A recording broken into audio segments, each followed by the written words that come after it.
Oh, this is awesome. I don't know if I want to share this or not. It's an hour and 44 minutes long.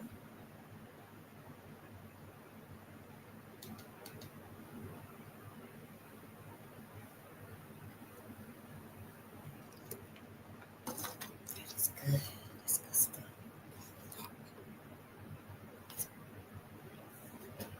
Oh, good day, family.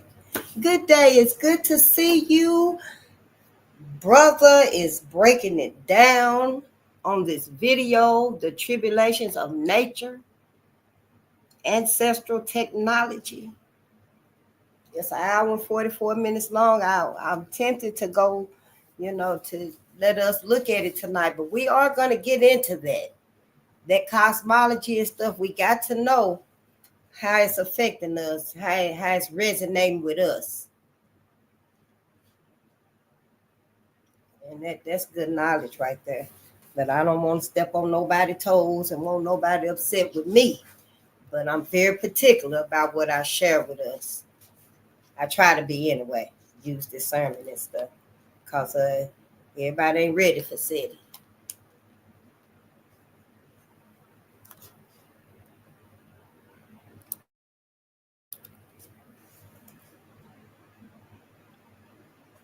I'm just going to read tonight, maybe an hour and a half. We're going to read. And then I'm going to watch this video right here and take me some good notes on it because everybody not into that cosmology and stuff, but we should be because it's us that Mother Nature and cosmic energy is resonating with. They ain't resonating with everyone else on the level that they resonate with us and for us, through us. It's deep. It's deeper than we ever thought. Me anyway, I had no idea any of this existed outside of what my indoctrination was. But I digress. Oh no, we're gonna wait for somebody to come on. Wow, and this right here was like 4 days ago. I'm gonna watch this video and see what I can get out of it. But let's just wait for one more person, honey, and then we're gonna read tonight. We're gonna process this. I'm kind of tempted to go on and finish this book.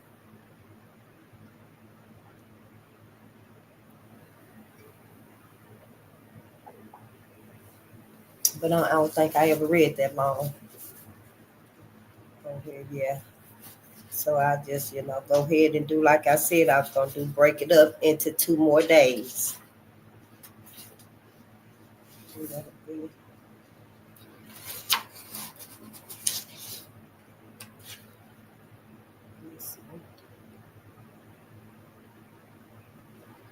don't know, about 60 pages.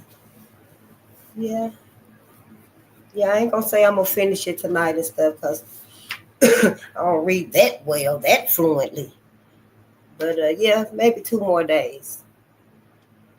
But it's good to see you. Thank you so much. We can hit the floor running now.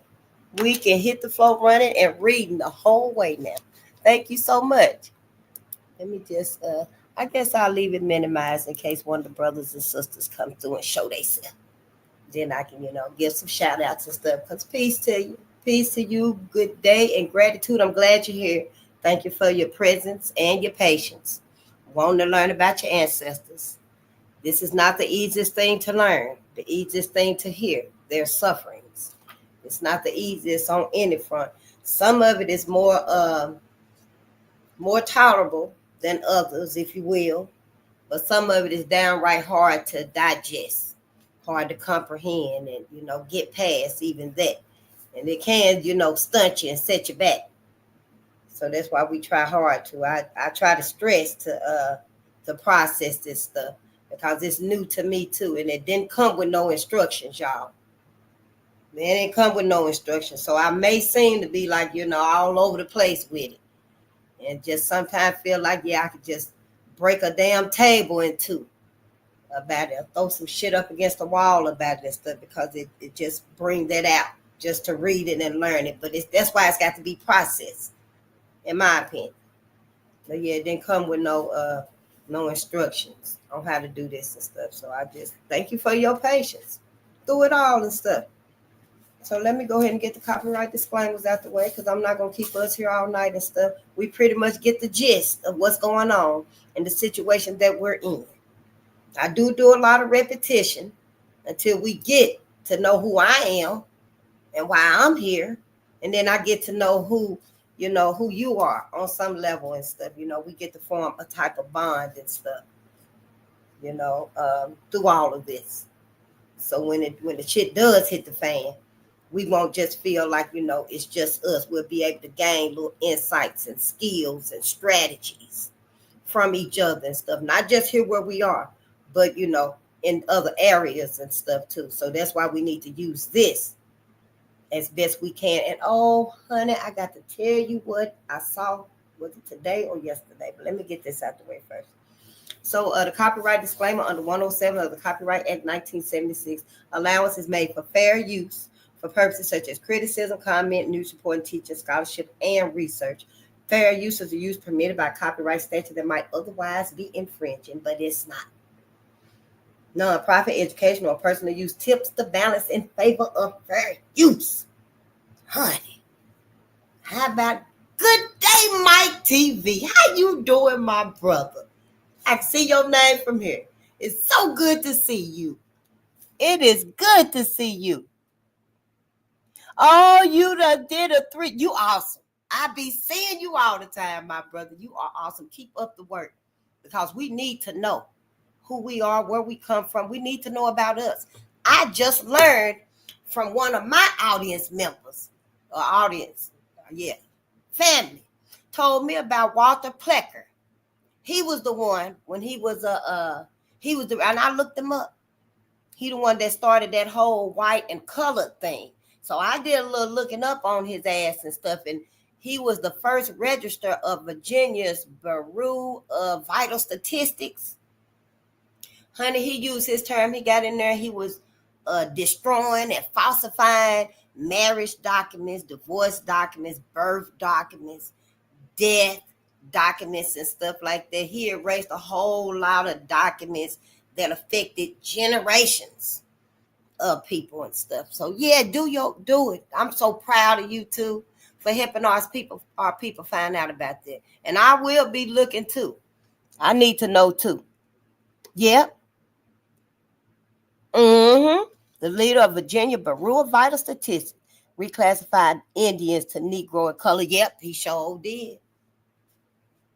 So, we need to learn these things and stuff.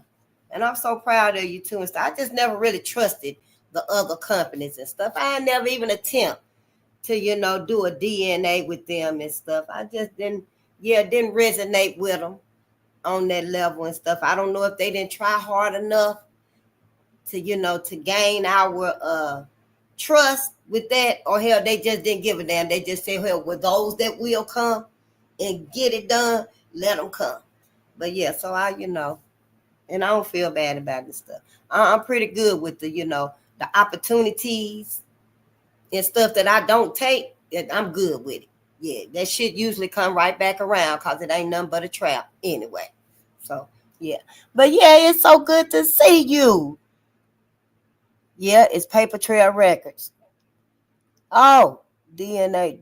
Okay, genealogy research. Yeah, well, that too. However, it's going to leave it up because I got my book too for my family record. I ain't even wrote in it and stuff. I just got it because I need to do mine also. And see, I don't even understand it. I'm here calling it DNA research. So see, yeah, I thank you for that. And I will be reaching out too with my funds and finances and stuff get right. And I get everything set up just a little bit at a time and stuff because I'm real slow. Yeah, I'm slow, but thank you for bearing with me though. Yes. And I'll be coming over there more and stuff, getting out more because I'm kind of like, done focused down on one thing and stuff. I kind of feel like I'm being stunted a little bit. So yeah, I got to definitely get some traction again here. I don't want to be stuck in this wheelchair now. Another 3 to 6 months. Shit, rock right on out the room. I'm just so yeah, just thank you so much, Mike. We appreciate you. Hey there, Shantae. It's so good to see you. It is good to see you, my sister. Don't forget, whenever you ready, whenever y'all ready, let me know. Let me know, because we're gonna do this together. We're gonna garden together, we're gonna grow together, we're gonna learn together, put together our fortress together. Fortify your home the best way you can, my family. Fortify your home the best way you can. I've been taking some notes and stuff too, because I'm just beginning myself. I'm so behind and stuff. I feel like it, but we right on time. We right on time to do some of the things. And see, we're gonna do it where it's gonna cover everything. But some of the things won't be needed. But if it is, if somebody else need it, see, it'll be covered. You got that. So yeah, I tend to do things the long way around. It take a little while longer and stuff, but you can use it for however you want to and stuff. And we'll go over that in the next few days, I guess, in the next day or so, because I want to do a little bit more research on it and adding to it myself. Because not only is it food, the garden, and the personal library, the shelter inside and stuff, we got to worry about warm, medicine, and it's other areas and stuff. So it's like shelter, food, water, warm. When you want to stay cool and stuff, yes, different sections to surviving this. And I don't know. Hell, I'm even getting books on how to build a shed. Shit, I don't know. Don't ask me. I got a book how to build a shed, how to do some basic electric stuff, but I don't know. I'm just trying to gather up information too, stuff. Get your lanterns and batteries and stuff, and flashlights, candles. We're gonna have to just start, doing the bare minimum stuff, helping each other out and stuff. Yep. You got garden growing and stuff, start sending seeds. Start selling seeds. Yep. So yeah, let's read. Let me see. We got this right here out the way. Oh, I wanted to tell you before I got, how the videos of Neely Fuller came out. And we love Neely Fuller, my brother. How he told us, Dr. Francis said that he told us in 30 years they're going to have the black man in the dress. And yep, it sure enough happened. And he the one that told us about she said she heard him across the room. He said racism, white supremacy was a system that controlled every aspect of life. War, economics, politics, entertainment, religion, sex, education, labor, and law. Every facet of life. And so they got video cartoons of Dr. Neely Fuller, Dr. Francis Cress Welsing. They are so awesome, y'all. They so brilliant. They are so brilliant. I was so proud when I seen them, because I was like, yeah, this is what we need, so that we can sit our ass down and listen to Neely. This is what we need, so we can sit down and listen to Dr. Francis Cress Welsing, Dr. Whoever they put on, Barbara Sizemore, Joy DeGraw, whoever, whatever the cartoons are. It'll get our attention, and our babies. And our babies too, y'all. I saw such potential in that. But then, don't you know, today, honey, today I saw some other people in the cartoon fashion. Oh yeah, it was people that mislead us and trick us, and they step up as role models to us. But they're not our role models. And I just seen them overcrowding our greatest minds. Overcrowding our greatest minds. Why would you take that, such an instrumental tool that we need right today? Why would you take that from Black America and just start adding bullshit ass scenarios to it? Now they ain't finna be going to Neely Fuller. The adults or the children, they finna be going to the bullshit. That's the cartoons now. Who was it like? Let me see if I can guess somebody that it was. Because I was like, it is entertaining. But it ain't the time for that. It's not the time for that, but it was entertaining. And it's just a distraction and stuff, y'all. And I just had to tell you. I just had to tell you, we got to really set them barriers and go ahead and let your babies know. Let them know, baby, everybody trying to make y'all out of food and a dummy. That's why we trying to teach you. That's why we doing things together. And let them know, I know you're 14 now and I ain't never taught and did things like this, but we finna start doing it now together. I'm going to help you, daughter, son, niece, nephew, cousin, whoever that baby is, that child, that teenager, that young adult in your life. We're going to do this together so we can save y'all future. So come on and, work with me. We're going to go get these supplies. We're going to build our hydroponic system, for that water, cabbage, whatever. Your cabbage going to be so beautiful and lush, sitting over there in the corner and stuff, going to look like it's sitting outside because you're going to have it built up and it's going to have the water under it. Live water flowing. You don't need no stagnant water.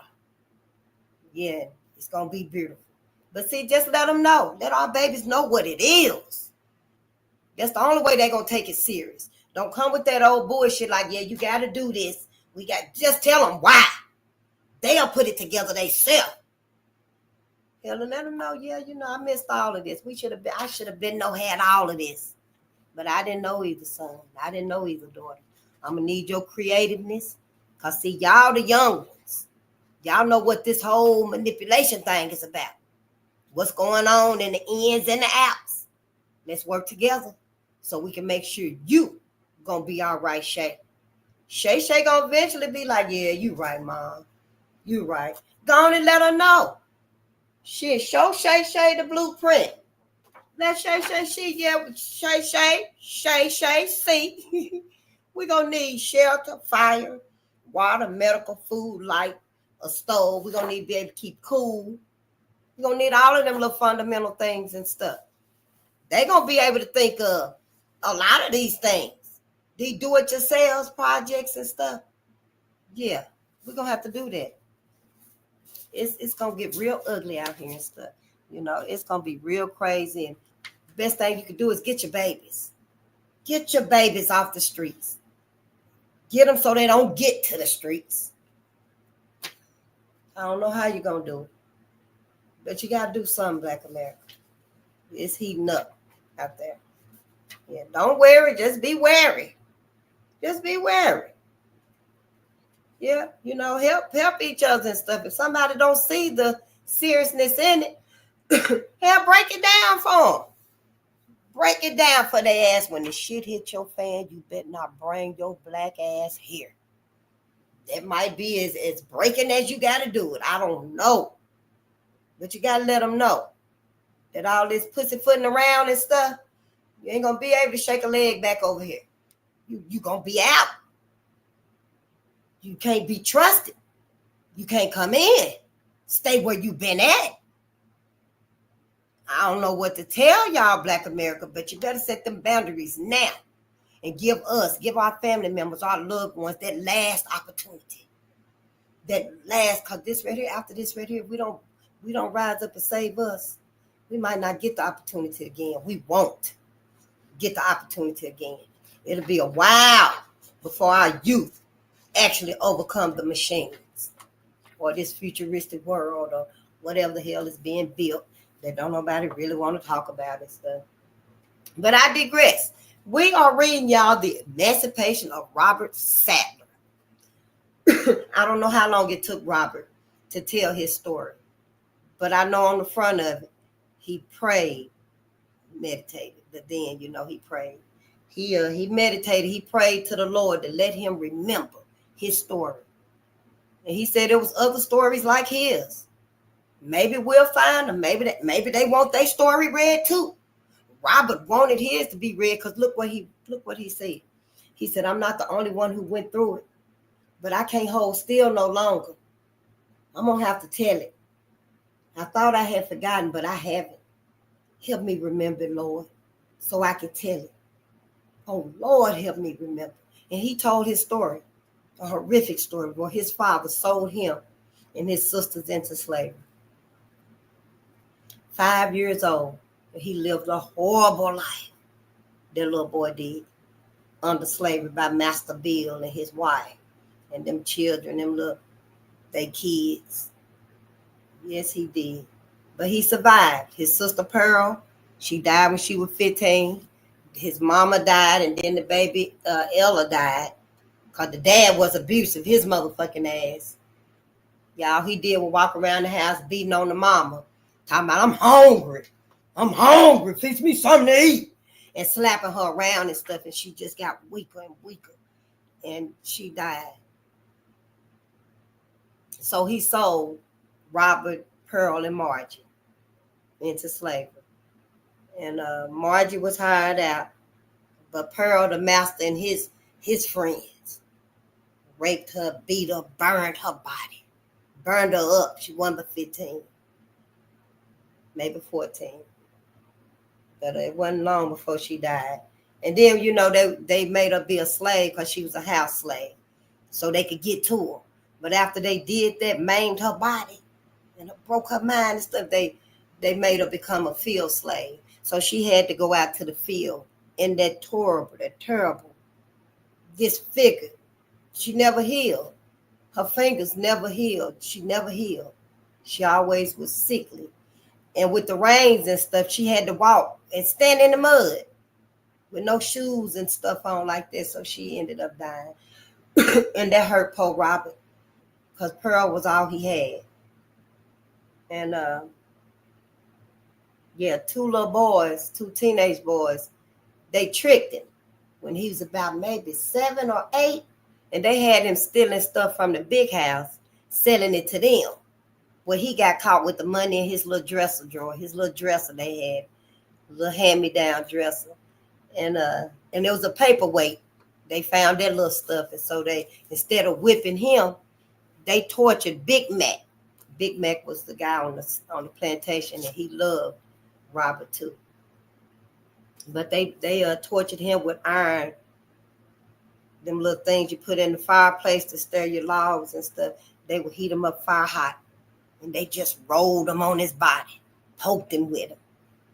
But he eventually died and stuff. So Robert didn't have nobody. And Robert eventually left the plantation. He was with Buck and Corey. He was staying with them. And they said they were going to run away and they were going to take him with him. And they didn't. And when they didn't take him with them, he left. He just walked off the plantation, honey. And he walked about 20 miles, I guess, 30 miles. I forgot how much it was. But he ended up walking to a little town where his brother lived there because Margie had found him. But she couldn't come often and stuff. And, you know, she'll get in trouble for traveling like that too. But when he walked off that plantation, he walked to where black people were free and his brother was at and stuff. So he traveled a little bit and stuff. But then in the end, y'all, a few days ago, his ass was so traumatized and in the thick of it and felt like he didn't belong nowhere. He left his sister and his brother's house, I think it was Thomas, because Thomas had a farm. And he went back to the plantation to go back to the master. He said the master was his father. I understand it and I don't. Because I don't care how, you know, I can't even imagine. I have had traumatic things happen. We all have and stuff. And some things we go back to and some things we don't go back to. But slavery, I don't know. I just, yeah. But it's his story. It's very true. Ain't none of these right here false. And I wouldn't be sitting down here reading no Amelia Bedelia. Sure would. Shit, I don't even sit down this long to tell you the truth. And it's not productive to sit down this long. Yes, sitting down this long is like what? Smoking 5 or 6 cigarettes. Yeah, it's not productive to sit down this long. That's why I'm really trying to cut it in half. And then, you know, give time for some other things and stuff. I like to look at us too. I can't wait to get to brother over here. And that's 1 hour and 44 hours long. And I got his notebook right there. Yeah, so start learning and knowing and stuff, y'all, because all of this is going to make sense to us. It's going to resonate with us like never before. We got to be unprecedented too. What's going to upgrade us is going to be unprecedented too. Just like everything getting unprecedentedness. It's a new word. Unprecedentedness. White folks with their futuristic world. Animals motherfucking talking. Yeah, us levitating, shining some shit, stopping some shit. Hold up, yep. So, yeah, everything is getting some of this. It's unprecedented times. Everything is in uncharted waters. Just think your lucky ass that Mount Shasta is resonating with you. Mount Shasta. I just learned about it too. Mount Shasta is I think it's a volcano or something, but whatever it is, it's the core of planet Earth. Like our spine is our core. Our spine is the core. You touch that one spine right there, you possibly shut everything down. Touch that other spine right there, everything possibly grow and stuff. I don't know. It's the spine. It's the core that I'm thinking. Maybe the spine ain't the core, but you get what I'm saying. So Mount Shasta is the core of planet Earth. She resonating. Yep. And then we got Seamount Axle. The Seamount Axle, y'all. That's a volcanic structure or element or fault too. I'm just learning myself, so don't quote me word for word. Just do your own research, and you come and teach us what's really the do. Because, hey, I'm just catching all this about, whoa, what is that? Wow, and paying attention to it. But, hey, I ain't trying to waste nobody's time. I want you to go with something. Leave here with something that's going to take you where you know you'll get to going. It'll give you some acceleration with some stuff. Because when all of this hit the fan and stuff, you're going to need to be where you need to be. We're going to need to be where we need to be. I've been eating pork hell my whole life, too. I quit a couple years ago. Pork is fairly easy to quit. But it's that chicken and stuff. And the hamburgers. Some of y'all like steaks and stuff. I can't eat steak. But I love chicken. I eat some hamburgers. But, all of that's got to go, though. I know, hell, you've been eating it 50 years. I know. Yeah, me too. I was eating a good portion of my life. So, yeah, we all got work to do, though, and stuff. Don't feel bad when you be like, damn, I want me a chicken sandwich. Go and get you a chicken sandwich. Be gentle with yourself. Just eat more cilantro. Do more of the good, positive, beneficial things. Buy more than just clothes for your water. Get you some other things like hibiscus and, little stuff like that for your water and stuff. I'm just saying, just giving out some examples and stuff. However, we are on chapter 26, y'all. Yep, and we're going to read this. And right now, I think Robert is 16 years old. He done left because the master, when he was sickly and stuff, the mistress wouldn't let him see the master, but all the slaves been freed and stuff. And so, he having to leave and stuff. So he done left from them, and he's on his way to the next part of his life. And I want to say, was that ministry? This chapter right here? Because it ain't got it at the top of it. But I digress. We just going to read and find out. Because, he is going to give his life to the Lord and all that good stuff.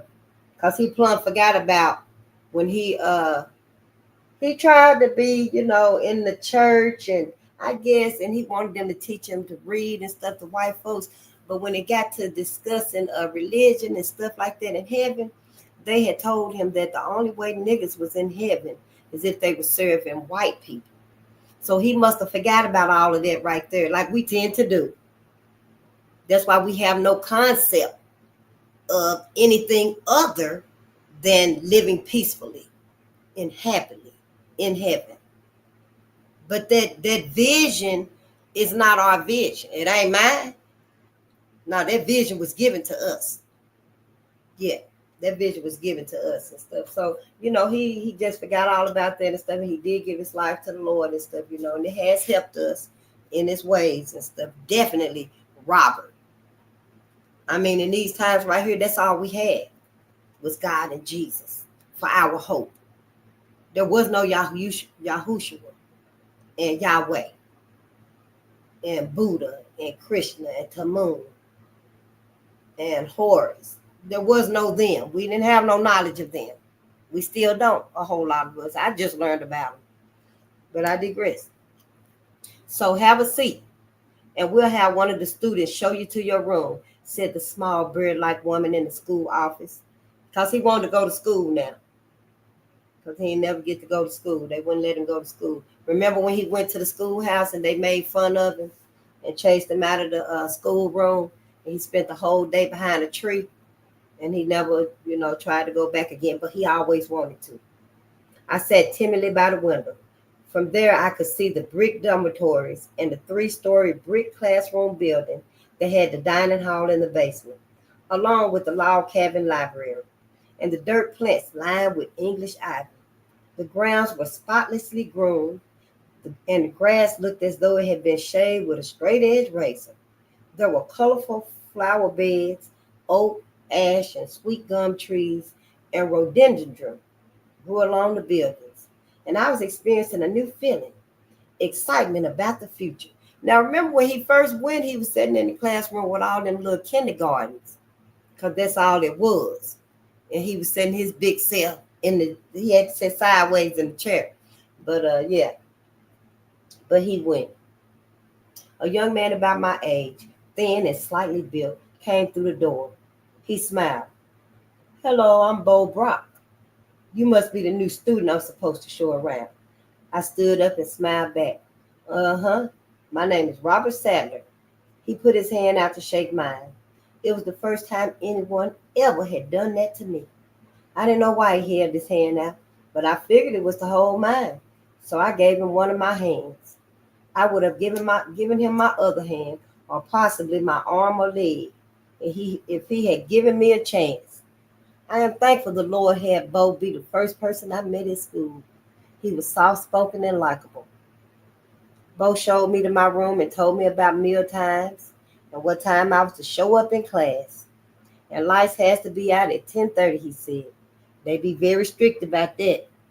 He told me where to report the next day for job duty. My job was to be in the kitchen. Each of the students worked for 4 hours every day at the school, and the jobs were rotated at the start of each new quarter. Bo told me his job was cleaning the classroom building. He had only 2 years of school left, he told me, and then he was going to go on to college.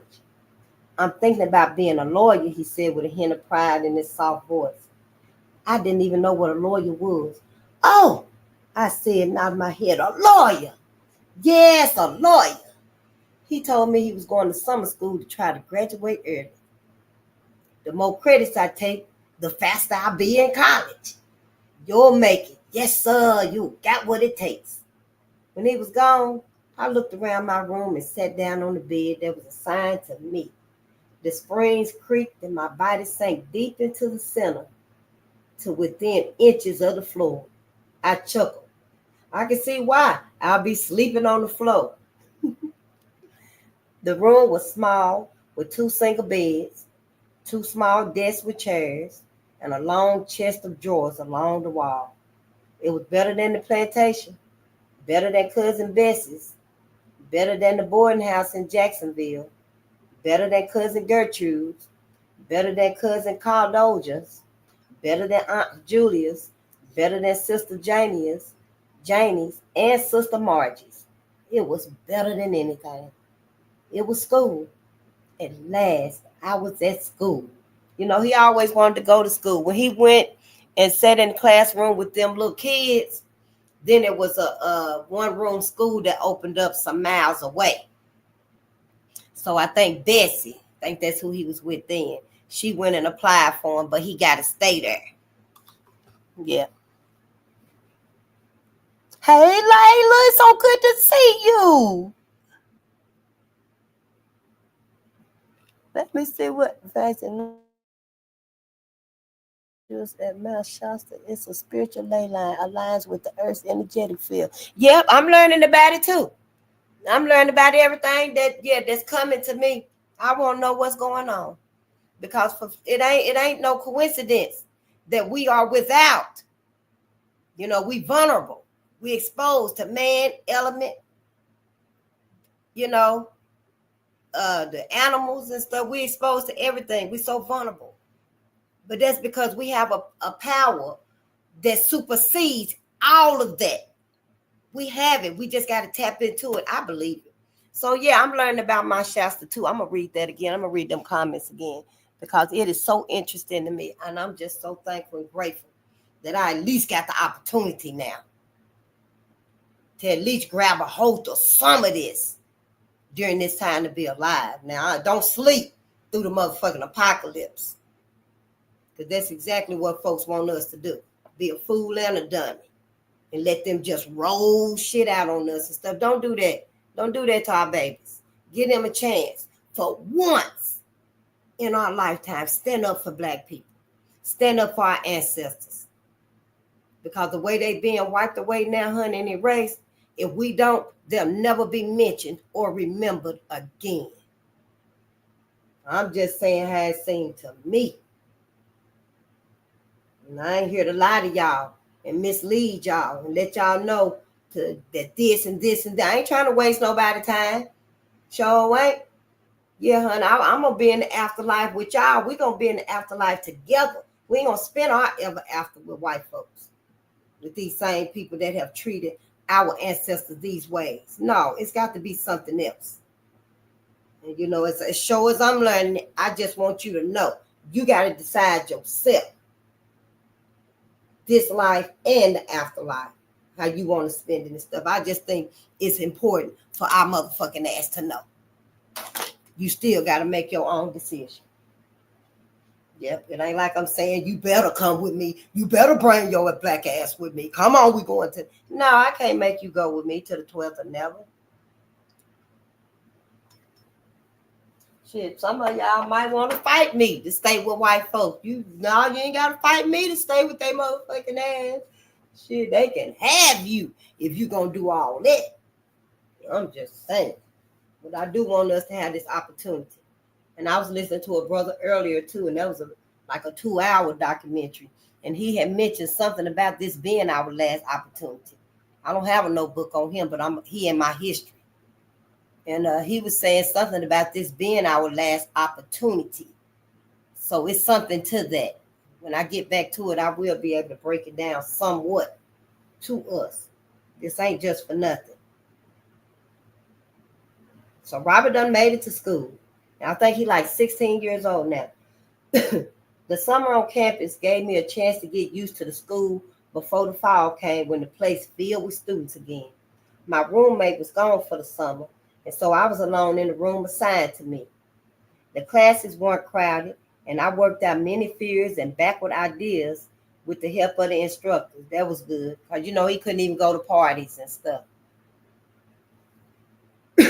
My speech problem was back, for one thing, and I often got words mixed up.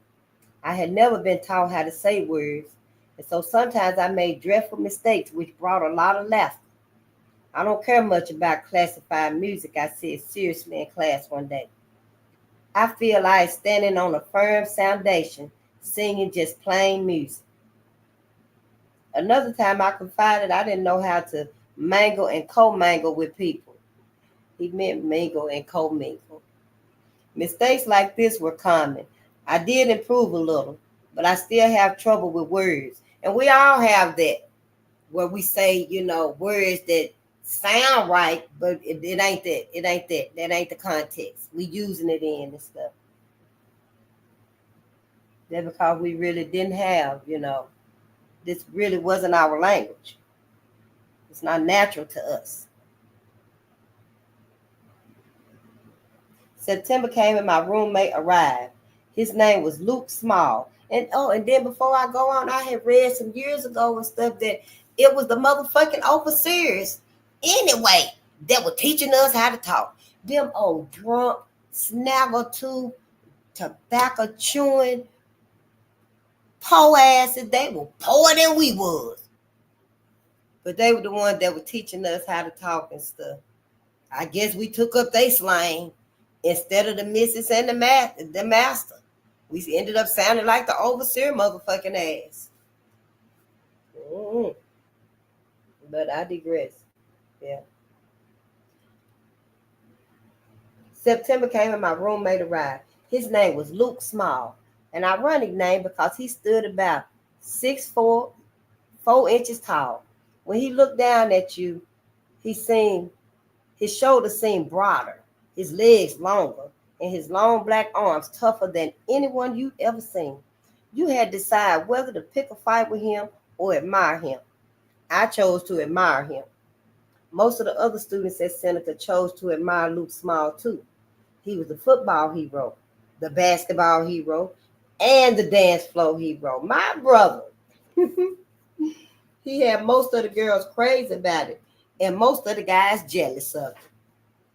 He had hardly even glanced at me when Bo Brock introduced us. Of all people to have as a roommate, he was slick, sharp, and popular. I was backward, practically illiterate, fat, and on top of that, I had a speech problem. If Luke asked me to hand him the talcum powder, I would freeze before the row of bottles and cans on the dresser, not knowing the talcum powder from the toothpaste. I remember the bottles of pretty smelling things that Mistress Bills always kept on top of her dresser, but nobody ever told me the names of them or what any of them was for, so he didn't know what they were. Luke seemed to like me, though as time went on, and even encouraged me to try out for the football team. I did try out, and I made it because I was so strong. I played left tackle throughout all my school years. I loved my classes and I loved studying. I had never owned a book before, and I loved everything about books. I loved the smell of the paper. I loved the feel of the edges of the paper when you fanned them. I loved the print, the binding, the texture of the covers. At last, I was learning how to read and write. Every night before going to bed, I got on my knees and thanked Jesus. And every morning before going to my job in the kitchen, I did the same. And thank you for giving me such a nice roommate as Luke Small. Lord, please help him, Lord. He need a savior. There he go, trying to revert him. But I digress.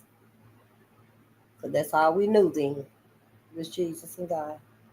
The whole school would assemble for chapel 1 hour a week on Wednesday morning, and the dean of students solemnly warned us, remember, when you are off this campus, you must conduct yourselves in an orderly manner. Never be caught off campus after dark. Watch yourselves and keep your noses clean.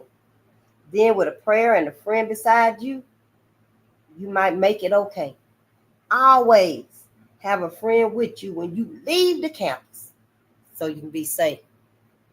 The boy beside me sneered, yeah, White is just waiting for one of us to stick our black necks in his noose.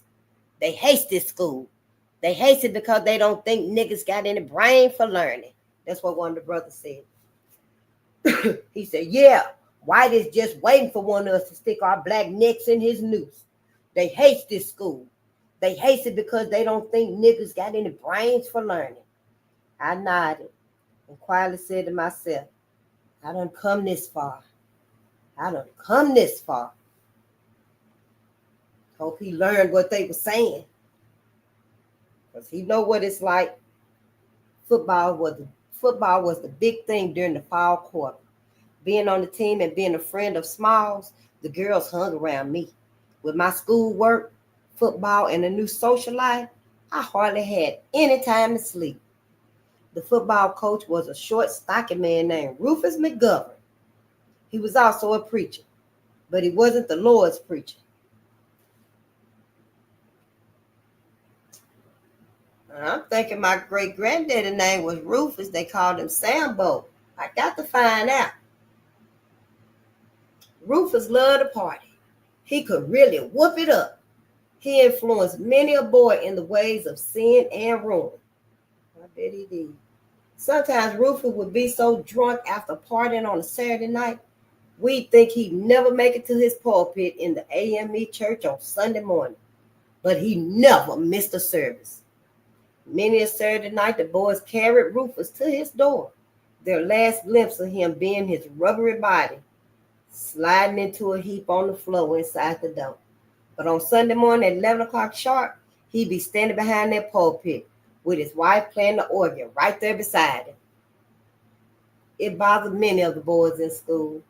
They didn't mind his partying, but they sure hated hypocrisy. Luke Small had at least 4 girlfriends all the time. with 4 more waiting in line. It was still hard for me to be around girls or to know how to act around anybody, for that matter, but I was trying to learn. I discovered that I really liked people, and so it wasn't so painful learning how to get along. Small received big packages of food, clothing, and personal items every week from his home in Bel Air, Ohio. He never told me who it was who was sending them. I received packages from home too. Every now and then, Margie sent me a delicious pound cake covered with almonds and filled with nuts, along with candy sticks, along with stick candy and new clothes that she had made for me. I swelled with joy at these loving packages from her. I knew how dearly she paid to make a pound cake for me. She couldn't afford to make a cake like that for herself and her son, Alan. I earnestly prayed that the Lord would make me a blessing to her and that one day I'd be able to repay her for all she was doing for me. Several months after I arrived at school, I received a letter addressed in a childlike scrawl. I opened it carefully. Dear Robert, holy greeting in Jesus' name, amen. We are well and hope the same to you. I write in this myself. I thank the Lord is so wonderful. He has did so many things for me. I will be glad to see you when the day comes. Close with love, Margie. I could hardly believe my eyes. Margie had written a letter. Now, where did that girl learn how to write? It was a puzzle to me. I read the letter again and again, often with tears in my eyes. Had she known all along how to read and write? Bo Brock wasn't on the football team, and it seemed he was always studying. There wasn't really anybody as intent on his future as Bo was. I admired him for his dedication. I wanted to be like him. We would have long talks, and he would tell me of his vision to help black people. When there's trouble, there's all kinds along the side of the white man, and none's for the black man. Nobody represents the black man when he's in front of the judge. I'm going to be that one. Yes, sir. I'm going to be a lawyer, Robert. I respected Bo more than any other group, any other boy on campus. Bo seemed to enjoy me as much as I enjoyed him, and we became good friends. I was in his room one night when a couple of the guys came by to tell us about a party off campus that night. It sounded like it's going to be a real nice party, they told us. Bo wasn't interested. I got to study, he said, and I really don't want to go to no party tonight, especially off campus. I didn't want to go to no party either, but the guys convinced Bo and me that we should go. At 9 o'clock, Bo and I were outside the dorm, sneaking down the path to the road. What's going to happen at the party? And hopefully Bo ain't told nobody he going to be a lawyer and help black people. I'm just saying, we on chapter 27. Oh, yeah, I say we'll go to what, chapter 35? Yeah, I think we'll go to 34. Yeah, we'll go to 35. 35 would be ministry, the church, about the church and stuff. Chapter 27. I'm so glad he got to tell his story. Yeah. Hi, Hank. It's so good to see you. Good day, Barbara. Yeah. Your occasional calls. I had this once and was allergy to a medicine. You may want to check with your medical visit. Yeah, I sure need to. Yep. When I have tea, it usually helps it, but I ain't got no tea. I'm just drinking straight water now. I'm gonna have to get lemonade to make me some more. Thank you so much, Barbara. Thank you. And then on the wall in there, I do got some recipes that'll get rid of it and stuff. I just got to go to Whole Foods. I don't really like shopping at Aldi's, Cubs, or Walmart, Target, none of them. I just got to make my way to Whole Foods, and it's about 20 minutes away now, but I'll get there. Thank you so much, Barbara, and I'll let you know which one I decide to use because, whatever they're going to give me and stuff, I got to look over there on the wall and get some of that. I think mullein. I need some mullein tea, definitely, because I do be having some flame and stuff. Yeah, especially when I do smoke some cigarettes. But thank you so much. But let's read. And yeah, we are reading the Emancipation of Robert Sadler. And yeah, we're on chapter 27. And Robert, he's 16 years old now, and he's in school. And so that's where he is after a very hard life. He just walked off the plantation when he was, I think he was about 7 or 8, maybe 9 years old. He just was so fed up with life as a slave and stuff because his father sold him and his two sisters into slavery. And yeah, he walked off the plantation, and he did go back because he seen the master as his father. So he tried to go back to him. But yeah, hi Frank. It was Hank. It was good to see you again. And so that's what's happening with Robert. And yeah, so he survived everything. Him and Margie did. They were the only ones. But so he got to tell his story, and we reading it for him. Chapter 27. When we were past the gate of the school, we were met by a gang of boys. Standing in the middle of the boys was Rufus McGovern. Something inside me told me to stay away from that party. I'm not going to no party, I said. I'm just not risky tonight. But before I knew what was happening, I was being pushed along with the rest of the boys, and we were all running down the side of the road toward the woods. We ran through the trees in the dark, stumbling over brush and undergrowth and branches. Finally, winded and breathless, we stopped, and Rufus poured out a bottle of moonshine. The boys cheered, and they began to pass the bottle around, each boy taking a swig. There were probably about 10 of us. Small was there too. The bottle came to me, and I took a drink. So did Bo. We looked at each other uncomfortably. When the bottle was finished, they threw it on the ground, and Rufus told us to follow him. Now ain't nobody gonna see us if we stay in the woods here and stay out of sight. Just follow me. We followed him, a little less fearful because of the quart of moonshine we had gulped down. Some of the boys were being kind of loud, and it made me nervous. They were laughing and joking, glad to be out and having a little fun. We stopped after a while, and Rufus pulled out another bottle. This time we all sat down in the trees and drank. A couple of other boys pulled out bottles too. I don't know who heard them first, but the first words I heard were, "There's niggers in there! Niggers!" We all scrambled to our feet. "Niggers, Jim!" Oh my God, there must be 100. "Help! Help!" I heard running, and then other voices. Apparently, a pair of young lovers had been in the woods too, and they saw us and panicked. Before we knew it, there were flashlights beamed on us and car headlights coming towards us from the road. "There they are! Niggers!" "This ain't nigger territory." "No, it ain't. They're coming for trouble." "They's coming for trouble." "Help! Help! Oh my God, it's the niggers!" Rufus shouted. "Come on!" We tore through those woods like a bunch of rats, keeping our eyes on Rufus. None of us knew where we were going except for Rufus. We ran so hard we were gasping and choking for air. I was afraid my lungs would explode. I tried to locate Bo as I ran, but I didn't see him anywhere. We reached the street, and Rufus led the way to a little house with a fence around it. Here, in here." The boys charged toward the house, leaping the fence. There were sirens in the distance. I still couldn't see Bo. Oh, Lord, help us. I sure hope nothing happens to us tonight.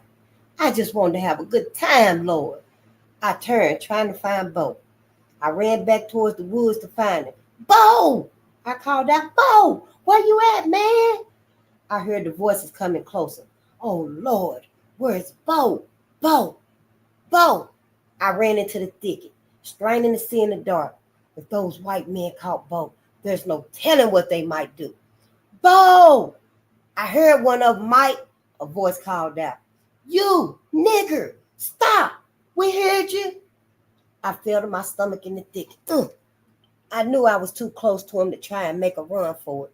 I hoped Bo was hiding somewhere too. When they got past us, maybe we could make a run for that house. Then the sirens became louder, and there were more voices. A car pulled up to the edge of the woods. Its lights beamed across the top of my head. Oh, Lord, this place is crawling with white men. Where'd they go, Jim? I heard one of them. Hey, look, over there. Someone's running around Lily Spotter's house. It's a nigger. My God, they're trying to get in Lily Spotter's house. That whore'd love to get herself a nigger. She's bringing the niggers over here now. A voice cried out, my God, none of us will be safe. You damn right I did. No, it said, you're damn right I did. We'll show them niggers. Bill's got his gun. I got mine too.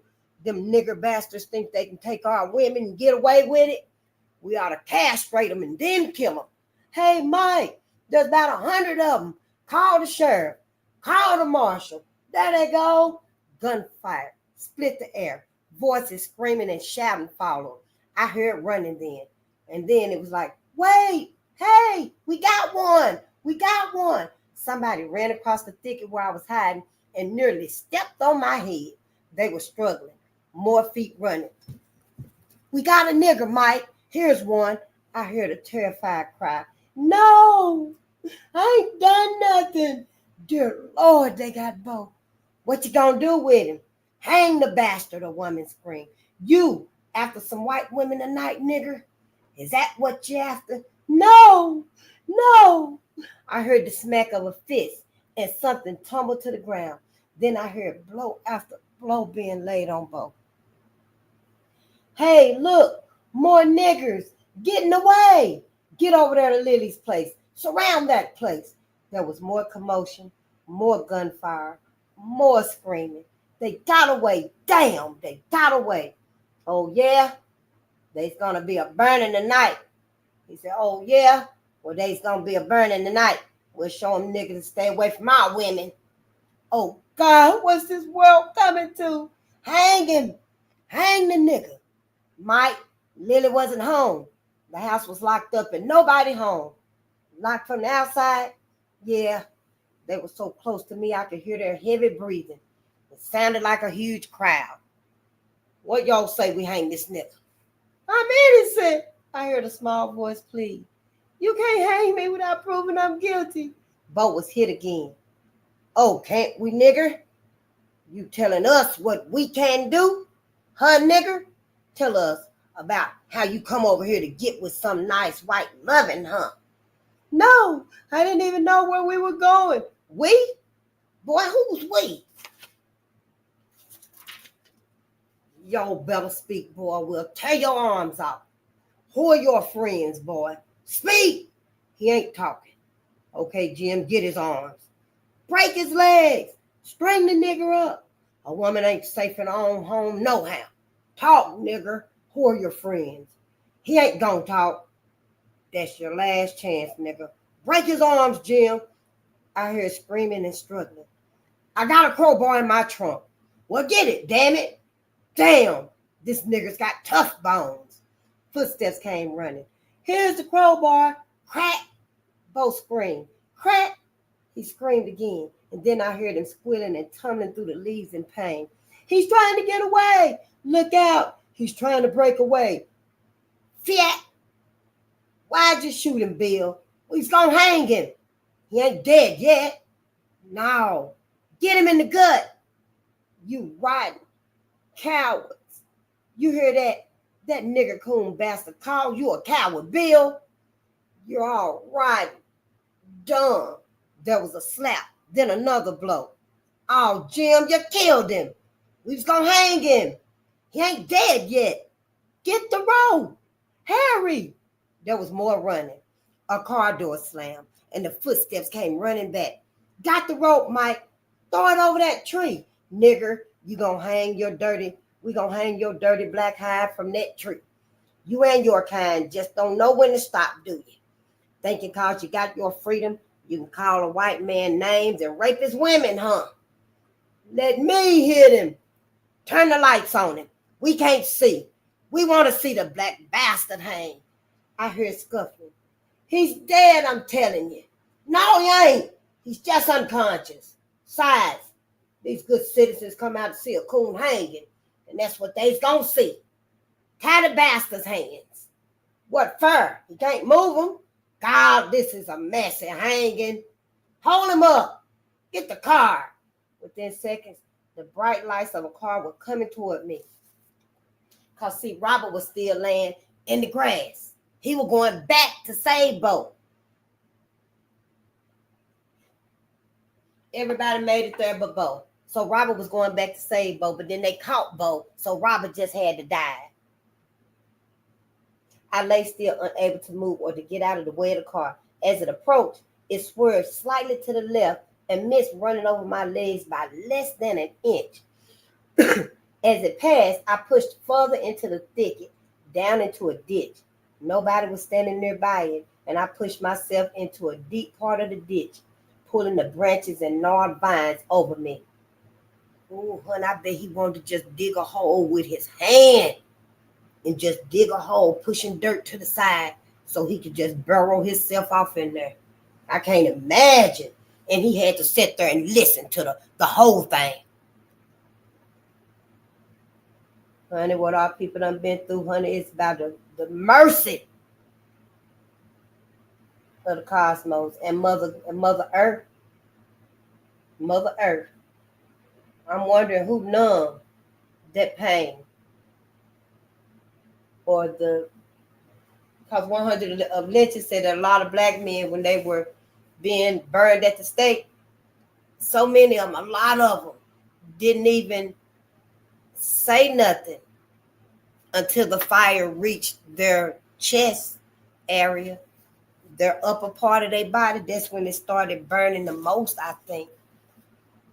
Other than, the panic and anxiety and the terror of being lynched.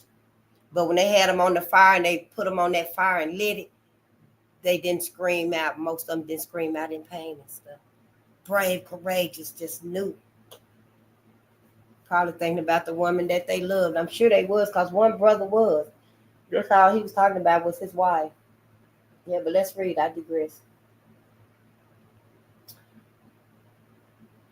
Nobody was standing near the ditch, and I pushed myself into a deep part of the ditch, pulling the branches and gnarled vines over me. Got him up, Jim? Got him? Okay, nigger, get on your knees. Yeah, say your prayers now. Say your prayers now. Because they spell a Y-O-R. That's how they talk, your. Cheers went up all around. I heard another siren in the distance. A voice nearby said, that nigger's dead. We're hanging a dead man. Let her rip. The roar of an engine and the cheer of a crowd. The car backed up directly over the thicket I had been lying in. Mary, did you see that?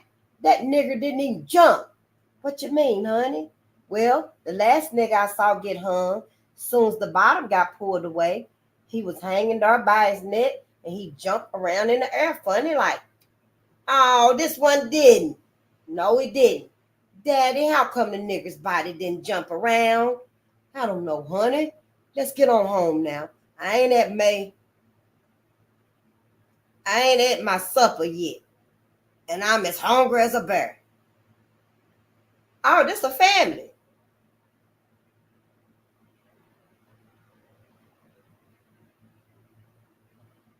Yeah, this is a family. They was on their way home. And they stopped to see the lynching. And he was saying, Mary, did you see that? The nigga didn't even jump. And she like, what you mean, honey? Well, the last nigga I saw get hung, as soon as the bottom got pulled away, he was hanging there by his neck, and he jumped around in the air funny like, oh, this one didn't. No, he didn't. Daddy, how come the nigga's body didn't jump around? And he said, I don't know, honey. Let's get on home now. I ain't ate my supper yet, and I'm hungry as a bear. Like it was nothing. Chapter 28. Chapter 28, honey. Robert got his story told. And they met in New Brighton, Minnesota. Robert, he met the lady, Marie Champion. That's Robert right there. He met her in New Brighton, Minnesota. And he knew that she was the one he wanted to write his story. Yes. Chapter 28. I lay motionless in the ditch until the sounds were gone. I knew it would be useless to try to make a break for it for several hours. There were bound to be people out all night searching for niggers. The whole town was probably alerted. Poor Bo. Poor Bo. He hadn't even wanted to go out tonight. I didn't crawl out of the ditch until the sky was beginning to turn pale yellow in the early morning. The birds were chirping in the distance, just as if nothing was wrong. I could hardly move. My body had been cramped for so long. There was no feeling in my feet. I crawled on my knees up the sandy ledge and over into a grassy patch near a tree. Slowly, with an icy shudder, I lifted my eyes up. There he was, right where they left him. Not even swaying, just hanging there, still. Still. He was soaked red with blood. And beneath where he hung was a big puddle of dark red. I was stunned and sickened. I thought I'd throw up or pass out. Lord, I've got to get him down. Tears stung my eyes. I staggered to the tree, my legs and feet tingling with feeling coming back. I tried to climb the tree, but I couldn't do it. The tree was too wide and I couldn't catch a hold. Frantically, I looked for something to stand on, but there was nothing, just trees. Oh, Lord, I can't leave him hanging here like this. I ran back and forth, crying and looking for some way to cut him down. When I heard the purr of a car engine, I stopped in my tracks. A car was cruising slowly along the edge of the woods. They're still patrolling for niggers. I didn't know which way to run, but I knew I had to get away from the road. I had to leave Bo hanging there. I ran into the trees, praying I'd find my way back to the school. I ran until I could run no more. The morning sun peered through the trees and the darkness lifted. I cut in a diagonal in order to avoid the edge of the woods where I might come out in a white neighborhood, and tried to aim in the direction I thought we had come. I stopped to wipe my face and catch my breath, and looking down, I saw an empty whiskey bottle. Yes, this is the spot. Here's where I stood, and this is where Rufus was. Bo was right here next to me. Oh, Lord, Bo. I began to run again. Now I was pretty sure I knew the way back. When I saw the school on top of the hill, I ran out to the road and climbed the hill. Inside the dorm, I was met by one of the students rushing to his first hour class. Man, he whistled. You must have had some time last night. You better hear it, lover boy, because you is going to be late for class. I found the dorm counselor and weeping. I told him what had happened and how they hung Bo. He was shocked and ran out of the office in a rage. Within an hour, 3 members of the faculty drove to where Bo was with police consent, and they cut him down. They brought his body back to the school until his mama came to claim it. She came the next day, a thin little lady wearing round glasses and a flowered hat. I wanted to say something to her, to tell her how her son had died a hero. The funeral was held in the church Bo had attended as a boy.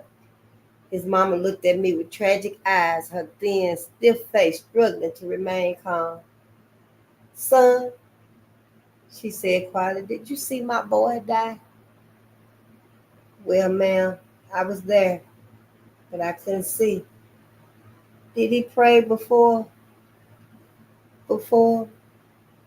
Ma'am, I answered quickly, when a good man is killed for no reason, the Lord is there. The Lord was there, ma'am, with his arms around Bo. I know, because God is a just God.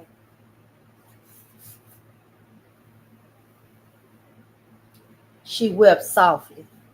Ma'am, I stammered, I want y'all to know he didn't get on his knees for him, and he wouldn't get the name of his friends. She blinked back tears. Well, ain't that something?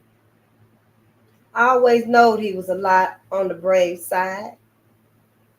Life at the school after Bo's death became very difficult for everybody for a while. The students were not allowed off campus, and we knew we were in danger. Nothing was done about Bo's murder, in spite of the protests and influence of the faculty. There was talk of Rufus being kicked off the faculty, but that's all it was, talk. Rufus stayed on. Rufus had made it back to the school safely with the other boys that night, and they hadn't told nobody. His lady friend, Lily Spotter, had decided not to have a party after all, but went to a movie instead. Dang. Rufus seemed more upset about her not being home than he was over Bo's death. You live and die, he said. Bo was a good man, but it's the living we got to think about. It's the living who count in this world, not the dead. Well, damn. There go Rufus selling everybody out again. I guess. When Christmas vacation came, I stayed at the school and worked for some extra money, which I sent home to Margie. I withdrew into myself after Bo's hanging and became dedicated to my classwork and my job. I think somewhere inside of me, I wanted to take Bo's place and finish what he had dreamed of doing. When spring break came, I got a job off campus painting houses, and I rented a room 2 blocks away from school in the home of a widowed lady named Mrs. Black. She was about 80 years old, wore her teeth only on Sunday, and she believed shoes were a sin to your feet. She cooked my meals for me, and every night when I came home after work, she'd be waiting by the window for me. September of 1931 was as busy as the fall quarter the year before. Small was my roommate again, and we would talk on into the night about sports and girls. I was recovering from Bo's death. It was right before Christmas vacation when another incident happened that alarmed the school. There had been some murmurings around town that some black man had raped a white woman. Whenever a rumor like that was started, every black family had to be extremely cautious. One of the first year students got careless, however. On a sunny Monday afternoon, whistling and singing as he walked back to the campus after running an errand, a car stopped beside him on the road. There were 3 white men inside. "Hey, boy, can we give you a lift?" The unsuspecting student thanked them and got into the car. The men drove him to a garage some distance away and castrated him. Then they drove him outside of town and dumped him at the side of the road. A black farmer found him later that day and took him to the hospital in Walhalla. He was in critical condition for several weeks and never came back to school again. We later learned that he committed suicide.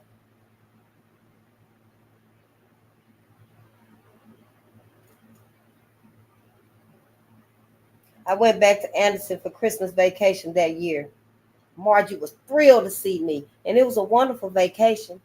In the evening, I read the Bible to the family as they sat around the wood-burning stove in the center of the room.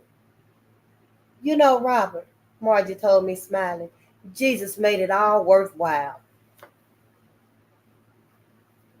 Now, I ain't judging our ancestors and stuff like that. They did what they had to do and stuff, and use the Bible how they had to use it and stuff. But why couldn't the experience, the trauma, be all that was needed? The trauma, the suffering, the loss of life, the time, the efforts. Why couldn't that be the hope, the focus? Because see, with the religion being the focus and the hope, we forgot all about the suffering.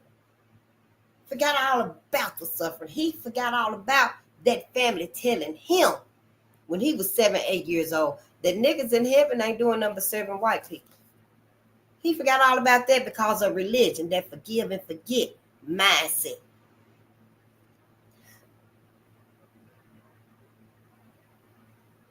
And so now he trying to convert his friends and stuff to religion.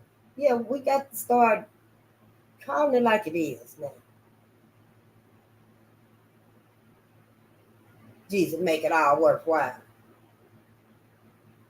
I agree. Yes, he do, I said softly. God is a good God, Robert. I took her hand and stroked it. Margie, being at home at school is, well, it's giving me more than book learning. And one thing I know is that the Lord can carry a man through anything. It ain't that he takes all the bad away and puts all good in his place. It's that he gives you strength to take the bad as well as the good. You understand what I'm talking about? I understand, child. I surely do. And sometimes the bad is really bad. That's the God help me through. That's the God help me through. That's what she said. Why can't our ancestors get some of this credit? That's all I'm saying. I ain't saying don't give it to God and stuff, even though, I know that's what my people believe in. Is a man in the sky daddy, if you will. I don't know. He got different names. But why can't I'm just saying, why come my ancestors can't get some of this praise and this credit, some of this embracing and this love and benefit of the doubt, some of this faith? Because the Bible teaches us that God is a jealous God and don't put nobody before him. What about our ancestors who lived?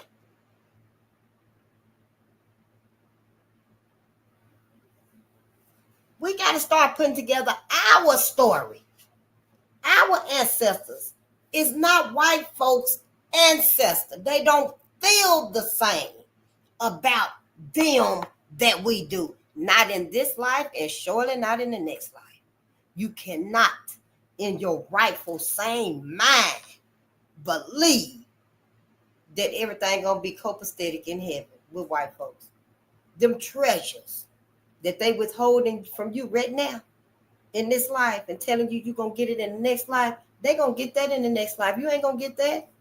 No, you gonna get your ass up there and you gonna pick some cotton in heaven. That's the clouds that we see up here now. Them clouds, that's cotton over there. That's cotton over there. Your wings, which you ain't got a body, you're gonna be a spirit. But your spiritual wings are gonna be clipped when you go over to heaven. You can't fly. You can only hop. And maybe, yeah, that's about all you're going to be able to do over there. You still going to be serving white people. That's their vision, their creation. Heaven is. That's their scenario. They done put together that narrative. They even taking you to the white Jesus, white God, God white. They even taking you to him. The pearly white gates ain't got but one way in and one way out. That's their vision. Now, I ain't going there. No, I'll be damned. I'm not going to heaven with they motherfucking ass. Yeah, I'm just saying, we need to look at things differently now. We got information now. You got information now. You feel a tugging from something because there's so much going on. I know folks don't want to tell you that all of this is happening because of you, Black America. Because of you, what you've endured off of this whole planet, Black America and Black Africa. You ain't never received no justice. You ain't never received your respiration, your just due. You always been the one that's been castrated, pushed out, stolen from, neglected, abused, rejected, tried to be extincted, trying to be genocided. It's always you. That's why Black America, you gotta wake up. You the big brother, the big sister. Black America. You are the big sibling. You gotta wake up. We got to wake up. It's us that's got to wake up. Everybody, the whole world, the animal kingdom, waiting on us to wake up and right this wrong. The planet said they sick of motherfucking tired of waiting on us to wake up and save them. We done let these folks extinct so many species of animals, 65 species of plants, because we refuse to stand up for us. We too indoctrinated, too brainwashed, too terrified, too scared, too worried about white American stuff. But honey, you got to put all that shit to the side. We done lived our life. It's time for us to make sure they can live their life. And it ain't to be in no goddamn futuristic world either. That's bullshit. That's a whole bunch of bullshit. This is a whole goddamn plan, a trap is what it is. That ain't no life. Stop fucking lying. Stop lying to us. Don't let folks lie to you. But let them do that to you and stuff. Let's not be no fool and no dummy. Shit, it's up to you to come up with your own decision how things finna be. But I digress. Let's read. Because yeah, we almost there. Oh, hell, what I said we were going to, 27? Well, we done started now. We on 28, honey. We're going to go ahead and finish 28.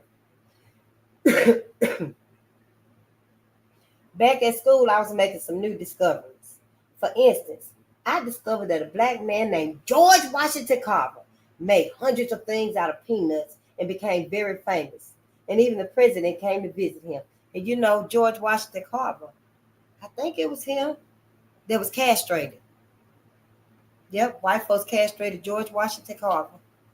And he never married because he didn't have the equipment to satisfy his wife. He wouldn't have been able to please her and stuff and give her children because, you know, women go through that baby fever and be wanting children and stuff. That clock gets ticking and stuff. And so he never did, but he was always forgiving and forgetful. I wouldn't say forgetful because he could never forget it, I imagine. But he was always forgiving and docile. But he never told why, you know, he was like that and stuff. I think it stopped his hormones. I don't think he really got to be a manly man type of man.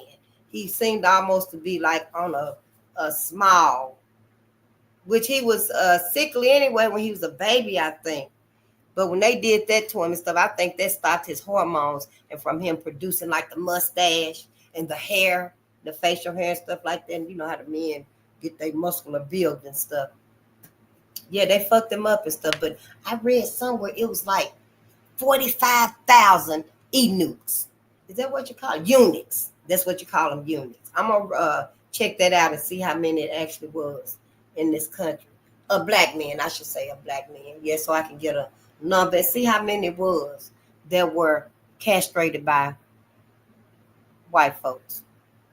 Almost all of the slaves that were hung and lynched were castrated. Almost all of them. But George survived, and there were others that survived their castration. Yeah, it's terrible, y'all. We can't go back from this. It's time to go forward. We got to keep on going forward. I learned about another black man named Matthew Henson, who went to the North Pole with Commander Perry and Robert Smalls. Remember we learned about Robert Smalls when he stole the Confederate ship, the Planter? Mm-hmm. Who had been a slave in South Carolina and became a representative from the state to the U.S. Congress. Then there was Booker T. Washington, who had been born a slave and had hungered to go to school, the same as I had. He worked hard to get his learning, and he found the world-famous Tuskegee Institute in Alabama. He taught that black people should stick together, work hard, and improve themselves by education and effort before trying to integrate with white people. He organized the National Business League.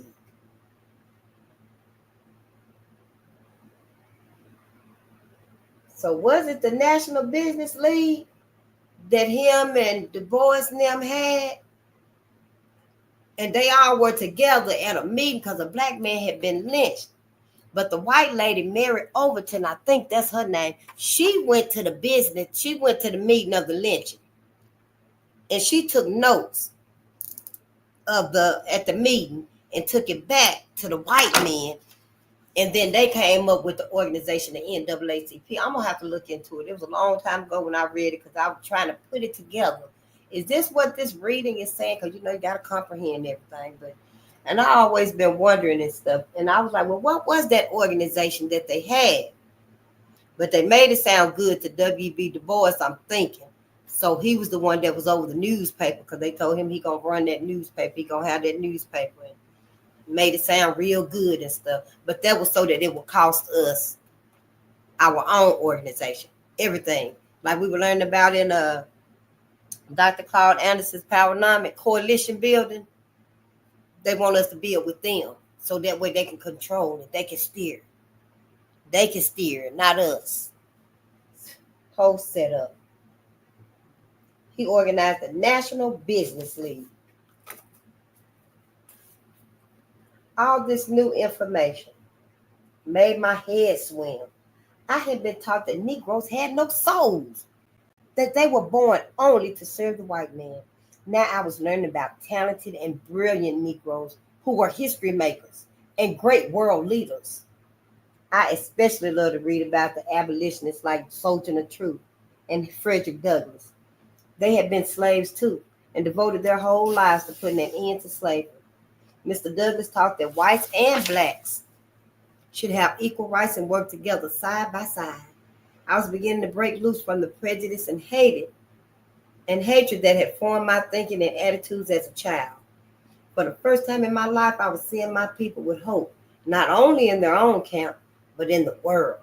I was learning that I could be and do anything, even be a lawyer like Bo Brock wanted to be. It had been 7 years since I had escaped from slavery. I would not talk about it or tell anyone that I had been a slave. I was ashamed of it. To tell my schoolmates that I had been a slave would have been unthinkable. I wonder did someone find out? Well, let's see what time it is, because, I don't want to keep us all night and stuff. Yeah, we right on time. I said an hour and a half. We right on time. So tomorrow we will start with chapter 29. I'm going to try to finish this tomorrow. It'll be a little longer. I might be, maybe 15 or 20 minutes longer. But we're going to go ahead and finish Robert Sadler. Yep, I'm glad he told this story. And I thank you for being here, for listening. Thank you for your patience and your presence. Because you should know by now, it means a lot to me. I really appreciate it. And I hope you give everyone else the time and your attention too. Reading is good. Everybody like to read, be read too. We love story reading, story times and stuff, especially when it's us. But we got a lot of learning to do also. And I'm finna get on this video right here, and I'll be telling y'all what I learned about it tomorrow as far as Mother Gaia and cosmic energy and how it relates to us and what's coming and what we got to do to get prepared and stuff. We just got to be light as a feather. We got to be able to accept it however it's coming, honey. I don't know. My people, I don't know if it's going to be a meteor or a missile. But we got to be ready for it. Yeah, just be ready for it. And we can, because we got the most on our side, honey. Yeah, we got the most. We don't need no machines and stuff like that. So don't. Baby, I'm telling you. They trying to block the sun out because it's you. That's your battle. I keep telling y'all cosmic energy wanted to experience life on planet Earth. And planet Earth is not like other planets. So it had to manifest in flesh and blood. And it chose, it manifested. I'm not going to say it chose nothing. Because it wasn't nothing out there but darkness, blackness, carbon. But that carbon, all of that greatness is rich. It manifested as a black woman and a black man. Hell, I don't know. It could have been on a star, a shooting star. And it could have just went psh, psh. As soon as it hit the planet, probably over there where Mount Shasta is. Mount Shasta is the core of the earth. And it resonating with us, the carbonatic energies from the cosmos. I don't know. Hell, I just learned it too. So, yeah, we just got to do this. And, we give time to Jesus and the stories in the Bible. What about them three, Abednego and them was in the stove. And they thought they were going to burn up. But when they looked in there, they seen them walking around in the fire. We can believe stories like that and stuff. Give your own imagination some of that credit too. Now, give your own imagination, your own brain, your own hypothalamus and amygdala, and your own pineal gland and your own third eye. You give you some credit too now. Shit, you had to get up and go down there and put in that application to get that job. I'm just saying. Now, don't keep giving everything away and don't give nothing to us. Hell, everybody done took enough from us. And I'm motherfucking glad. I'm grateful. Hell, that it's me that my Shasta is resonating with. It's the carbon in me. The carbon in my people. Honey, I'm grateful that the cosmos manifested as me, a black woman. Shit, it ain't another motherfucker out here can tell me, hell, that they resonate. Yeah, you probably getting a little hum that's bouncing off of me. Some energy bouncing off of us. My people is keeping this whole thing connected. That's why if anything ever happened to us as a people, Black America, Black Africa, either or. For our peoples are reduced that drastically, honey, that whole sun gonna blow up on every goddamn battle. Ain't nobody got a motherfucking worry about trying to exterminate black people no more. Well, let's genocide them. No, they ain't gonna have to worry about that. Sure ain't, cause the whole goddamn planet gonna be blowed up. When the sun take that energy back, cause black people ain't here to receive it. White folk better quit motherfucking playing. Quit goddamn it playing. And black people, stop letting them play about the truth in your face and shit. Like they know anybody can steal your groceries, your purse, whatever, and use it for their benefit. But goddamn it, that's all they can do. Use it for their little weak ass benefit. They can't get the originality out of it. They can't. Them some keys that your ass can't use. You just got the key. Your ass just got the key. Well, I got this key. I can at least here. Yeah, I can do this. I can open this door with this key right here. But you don't know what all that key can do. Everything that key can do, you can't use it. You can use it for one thing. That's it. Yeah, it's been better off trying to be a friend and say, hey, teach me how to do that too. I'm just saying, for us, it is different. It's totally different now. Give yourself a chance. Give yourself some credit. And I would never give away the benefit of my doubt no more. Not from my ancestors no more. No, I'm okay with, okay, if God gonna have some vengeance, the Lord said vengeance in my, okay, fine, let it be. My ancestors getting some too.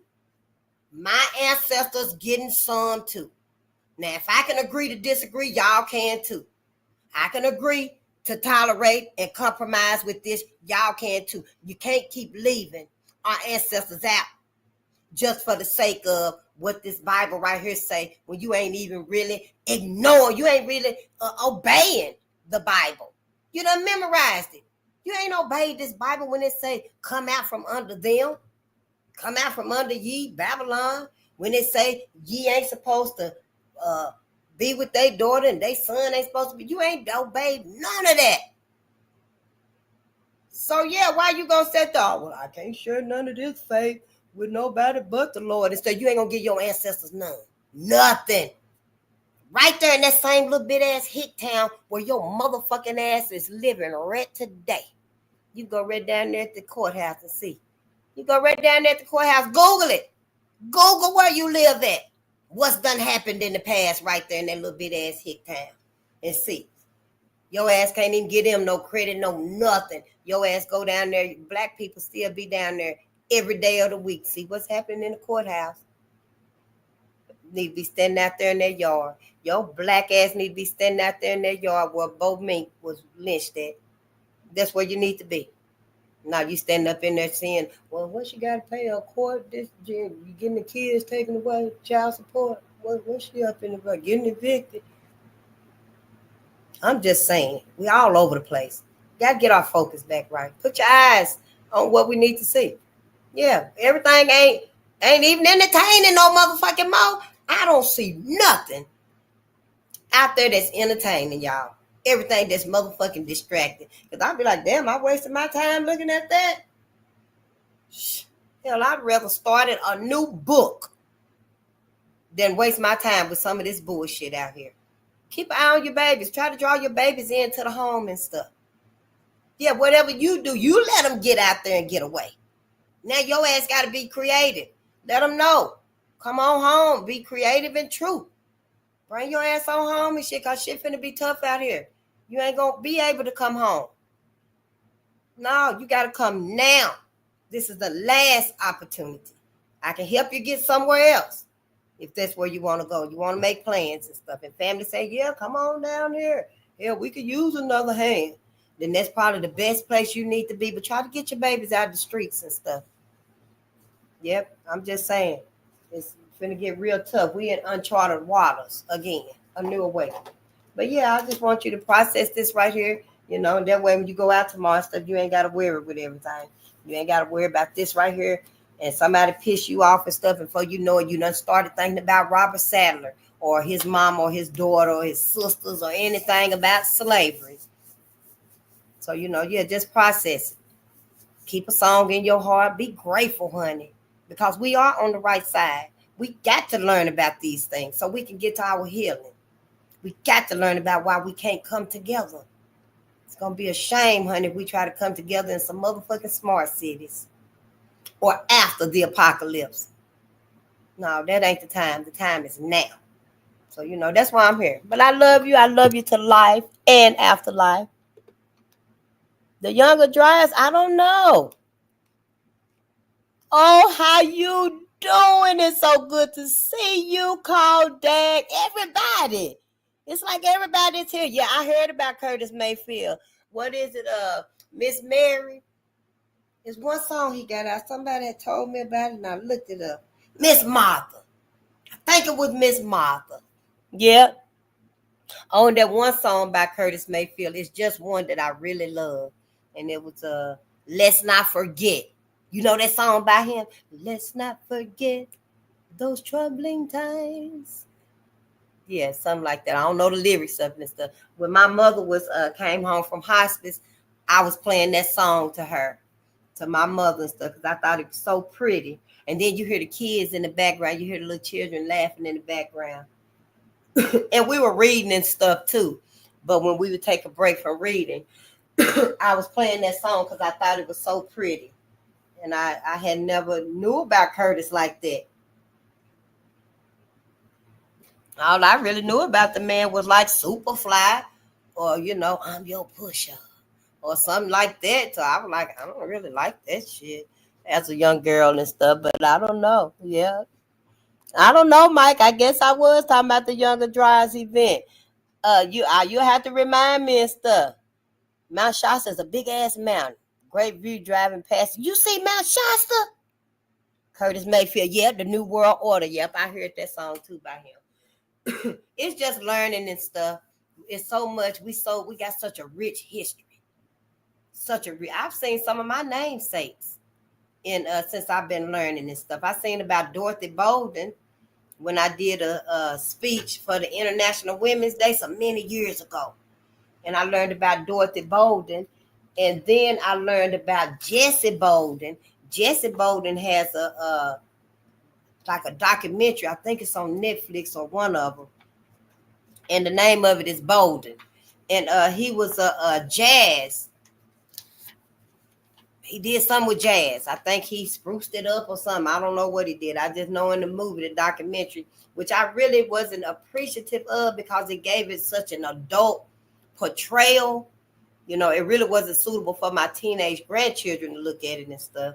But yeah, it just made it seem like he was a womanizer and stuff, like all of the musicians and stuff. They made it seem like. But I do remember he came down in a parachute because another black man had his little performance going on for the white folks. So he came down in a parachute and took it over and stuff. And his name was Bolden, Buddy Bolden. And the name of the movie is Bolden. And then I was at the welfare office, honey, and I saw this. I just picked up this right here because I love the Cosmos. But honey, baby, child, let me tell you, when I opened it up, honey, who did I see? My namesake, Charles Bolden, Shriver Bolden. Look at that. Look at that. Yep. So I kept it. I sure did. See, that's him right there. That's my namesake right there. We all through history. We are all through history, y'all. If we just take the time, it's right there for us. Yes, it's right there for us. It's time for us. We can't keep ignoring it. I know you're going to feel like you're blaspheming and stuff, but you're not. You feel like you're blaspheming stuff, just ask your high power, can I please seek the truth? I feel that odds here within me, and I feel like I'm missing a part of the truth that I really need so that I can address the situations and the issues and the traumas that have been, conditioned upon my people, indoctrinated upon my people. And I just want to ask you, high power, can I delve into this so that I can get some peace of mind about things and where I truly need to be?